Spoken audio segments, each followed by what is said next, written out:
କୃଷକଙ୍କ ଖାତାକୁ ଆସିବ 18,000 ଟଙ୍କା। ପିଏମ୍ କିଷାନ ଯୋଜନା ଅଧୀନରେ ଲକ୍ଷ ଲକ୍ଷ ଚାଷୀଙ୍କ ପାଇଁ ଏକ ବଡ଼ ଖବର ଆସିଛି। ଯଦି ଆପଣ ସେହି ଚାଷୀଙ୍କ ମଧ୍ୟରୁ ଜଣେ ଯେଉଁମାନେ 11ତମ କିସ୍ତି ପରେ ଯୋଜନାର ଟଙ୍କା ପାଇନାହାନ୍ତି, ତେବେ ଏବେ ଆପଣଙ୍କ ପାଇଁ ପୁଣି ଏକ ସୁଯୋଗ ଆସିଛି। ସରକାର ସ୍ପଷ୍ଟ କରିଛନ୍ତି ଯେ ଯଦି ଆପଣମାନଙ୍କର ଡକୁମେଣ୍ଟଗୁଡ଼ିକୁ ପୁନଃ ଯାଞ୍ଚ କରନ୍ତି, ତେବେ 12ତମରୁ 20ତମ କିସ୍ତି ପର୍ଯ୍ୟନ୍ତ ଅର୍ଥାତ୍ ମୋଟ 18,000 ଟଙ୍କା ଆପଣଙ୍କ ବ୍ୟାଙ୍କ ଆକାଉଣ୍ଟକୁ ଆସିପାରିବ। ଏହି ଖବର ସେହି ଚାଷୀଙ୍କ ପାଇଁ ଆଶ୍ୱସ୍ତି ଆଣିଛି ଯେଉଁମାନଙ୍କର କିସ୍ତି କୌଣସି କାରଣରୁ ବନ୍ଦ ହୋଇଯାଇଥିଲା। ପ୍ରକୃତରେ ସରକାର ପିଏମ୍ କିଷାନ ଯୋଜନାରେ ଉନ୍ନତି ଆଣିବା ପାଇଁ କିଛି ପରିବର୍ତ୍ତନ କରିଛନ୍ତି। ଏଥିରେ ଆଧାର ସିଡିଂ, ଇ-କେୱାଇସି, ଜମି ରେକର୍ଡ ସହିତ ଲିଙ୍କ ଏବଂ ଆଧାର ସହିତ ଲିଙ୍କ ହୋଇଥିବା ପେମେଣ୍ଟ ସିଷ୍ଟମ ଭଳି ପଦକ୍ଷେପ ଅନ୍ତର୍ଭୁକ୍ତ।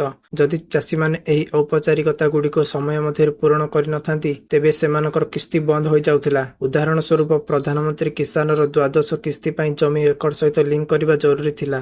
ସେହିପରି ତ୍ରୟୋଦଶ କିସ୍ତି ପାଇଁ ଆଧାରରୁ ପେମେଣ୍ଟ ସିଷ୍ଟମ କାର୍ଯ୍ୟକାରୀ କରାଯାଇଥିଲା। 15ତମ କିସ୍ତି ପାଇଁ ଇ-କେୱାଇସିକୁ ବାଧ୍ୟତାମୂଳକ କରାଯାଇଥିଲା। ଏହି ନିୟମ ଯୋଗୁଁ କିଛି ରାଜ୍ୟରେ ଅନେକ ଚାଷୀଙ୍କ କିସ୍ତି ଅଟକି ଯାଇଥିଲା, ବିଶେଷ କରି ଯେଉଁଠାରେ ଯାଞ୍ଚରେ ବିଳମ୍ବ ହେଉଥିଲା।